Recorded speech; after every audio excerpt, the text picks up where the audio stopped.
जब कोई company international level पर जाती है तो उसके सामने सबसे बड़े सवालों में से एक होता है, सही लोगों को सही जगह पर कैसे रखा जाए। आज हम इसी की गहराई में उतरेंगे। चलिए एक सिचुएशन सोचते हैं। मान लीजिए एक कंपनी है जो टोक्यो में अपना नया ऑफिस खोल रही है।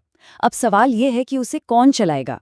क्या कंपनी अपने हेडक्वार्टर्स से किसी भरोसेमंद मैनेजर को भेजे, या टोक्यो से ही किसी लोकल टैलेंट को हायर करे, या फिर किसी तीसरे देश के अनुभवी लीडर को ये जिम्मेदारी दे। सुनने में ये शायद सिर्फ एक एचआर का फैसला लगे, लेकिन ऐसा है नहीं। ये एक ऐसा फैसला है जो उस कंपनी की पूरी ग्लोबल स्ट्रैटेजी, उसके कल्चर और आखिरकार उसकी कामयाबी की नींव रखता है। तो इस बड़ी चुनौती से निपटने के लिए दुनिया भर के लीडर्स एक बहुत पावरफुल फ्रेमवर्क का इस्तेमाल करते हैं। इसे कहते हैं EPRG मॉडल, यानी एथनोसेंट्रिक, पॉलीसेंट्रिक, रीजियोसेंट्रिक और जियोसेंट्रिक। चलिए इन चारों रणनीतियों को एक एक करके समझते हैं। सबसे पहले आता है एथनोसेंट्रिक अप्रोच। इसका सीधा सा फंडा है, हमारे तरीके ही बेस्ट हैं। यहाँ कंपनी ये मानती है कि उसके होम कंट्री के लोग और काम करने के तरीके ही सबसे बेहतर हैं। इसलिए विदेश में जितनी भी बड़ी और ज़रूरी पोजीशंस होती हैं, उन पर हेडक्वार्टर्स से भेजे गए लोग ही बैठते हैं। अब इसके फायदे क्या हैं? देखिए, हेडक्वार्टर्स के साथ तालमेल बहुत अच्छा रहता है और कंपनी की जो सीक्रेट टेक्नोलॉजी या प्रोसेस है वो सुरक्षित रहती हैं।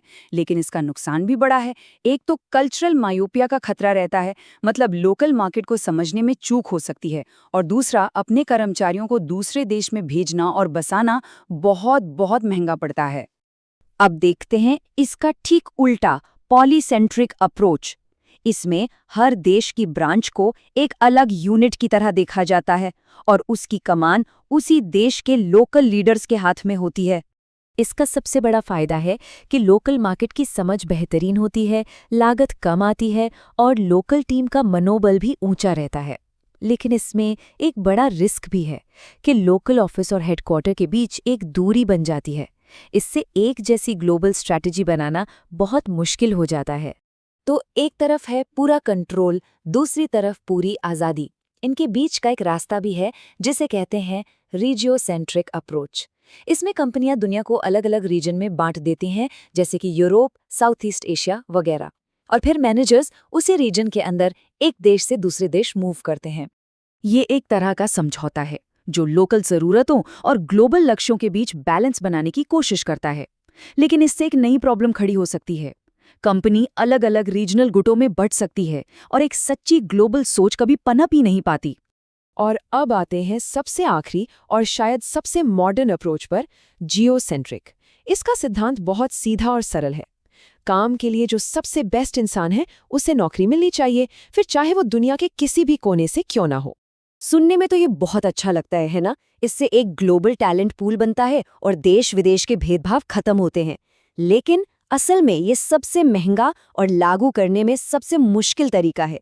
सोचिए, इसमें इंटरनेशनल ट्रेनिंग का खर्च, रीलोकेशन का खर्च और ऊपर से हर देश के पेचीदा वीज़ा और इमिग्रेशन कानून, ये सब मैनेज करना पड़ता है।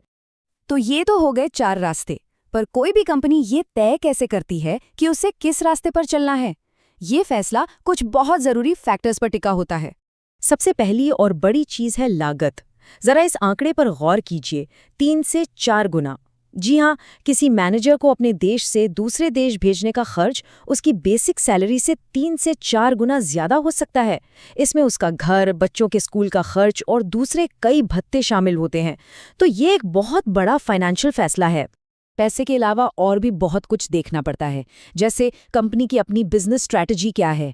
क्या वो हर जगह एक जैसा प्रोडक्ट बेचती है या लोकल टेस्ट के हिसाब से उसे बदलती है? कुछ देशों में तो कानूनी होता है कि आपको इतने प्रतिशत लोकल लोगों को नौकरी देनी ही होगी। ये सारी बातें मिलकर सही अप्रोच तय करती हैं। लेकिन बात सिर्फ लागत या कानून की नहीं है। ये फैसला क्यों इतना ज्यादा मायने रखता है, इसके पीछे एक बहुत गहरी और रणनीतिक वजह छिपी है। देखिए, इंटरनेशनल स्टाफ सिर्फ एक नौकरी नहीं भरते, वे अपने साथ कंपनी का कल्चर, काम करने का यूनिक तरीका और वो सारी छोटी छोटी बातें लेकर जाते हैं जो किसी ट्रेनिंग मैनुअल में नहीं लिखी होती। इसी को कहते हैं टैसिट नॉलेज। वे इस अनकहे ज्ञान के असली वाहक होते हैं। और जब ये नॉलेज एक देश से दूसरे देश जाता है तो इसके कमाल के असर दिखते हैं। ये इंटरनेशनल असाइनमेंट्स भविष्य के लीडर्स के लिए सबसे अच्छा ट्रेनिंग ग्राउंड बन जाते हैं। उनमें एक ग्लोबल माइंडसेट तैयार होता है, मतलब वो दुनिया को एक से ज्यादा नजरियों से देखना सीखते हैं और साथ ही वे लोकल मुश्किलों को सुलझाने में एक पुल का काम करते हैं। चलिए अब जो कुछ भी हमने समझा उसे फटाफट इस एक टेबल में देख लेते हैं।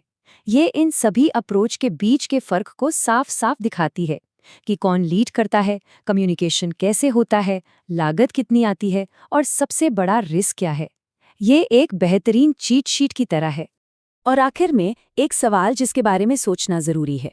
जैसे जैसे दुनिया की सरहदें मिट रही हैं और हम और ज्यादा कनेक्ट हो रहे हैं, क्या भविष्य सिर्फ जियोसेंट्रिक यानी best person for the job वाली टीमों का ही है, या फिर लोकल और रीजनल स्ट्रैटेजी की अपनी जगह हमेशा बनी रहेगी? ये वो सवाल है जो आने वाले वक्त में ग्लोबल बिजनेस की शक्ल तय करेगा।